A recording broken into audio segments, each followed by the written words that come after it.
In May, a task force was created to help rebuild trust between the community and the Lucas County Children's Services. Today, we got the opportunity to sit in on one of those meetings. Silver Barker was there for tonight's meeting. Silver, what did you hear earlier? Kaylee, although this is the 8th time the group has met, some members say it's the first time where they feel like they've made some serious progress. At tonight's meeting, there was a lot of brainstorming, discussion, and conclusion.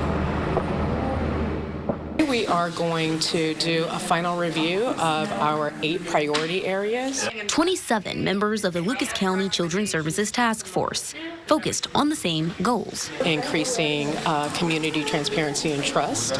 And then the second one is focused on reducing disparities and disproportionality. Doris Tolliver, a consultant leading the meetings, pointed tonight to national and local data, numbers that show Black children often face worse outcomes in child welfare than any other race. Other members are bringing their priorities to the table, too. What I specifically voiced today was my concern with how individual families are vetted to say it's okay to place a child in a particular home. My concern was, how do we root out the inadequacies and the racial biases that get in the way of being able to care for children? There's no denying there's a list of issues to tackle. Members of the task force sat down with us on Leading Edge this past Sunday. Has the vetting process come up yet? Has that been talked about as far as the parents that are allowed into the system, where these kids go? Has that been discussed over the last few weeks? We haven't gotten into that level of detail. But task members say they want to get into that level of detail. We need to see statistically what is happening once children are placed. How many of these foster care or even kinship care type families that you have to kick out because they were inadequate? Other members admit it's a complex process.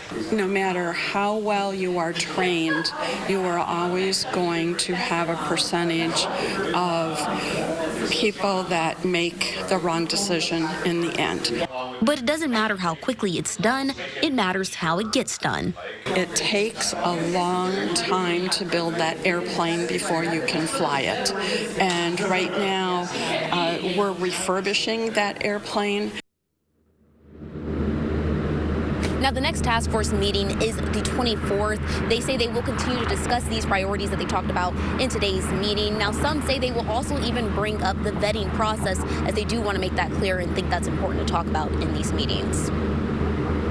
So, Silver, you said this is the 8th meeting for the task force. How many more do they have to go, and are they halfway through this process? Well, Kaylee, this started in May, and they're set to go until November to keep meeting a few times a month. However, they say that could be a little longer than May. It really just depends on when they find and feel they've come up with those final solutions and plans, and they're ready to present that to the agency. Reporting live in downtown Toledo, Silver Barker, WTOL 11.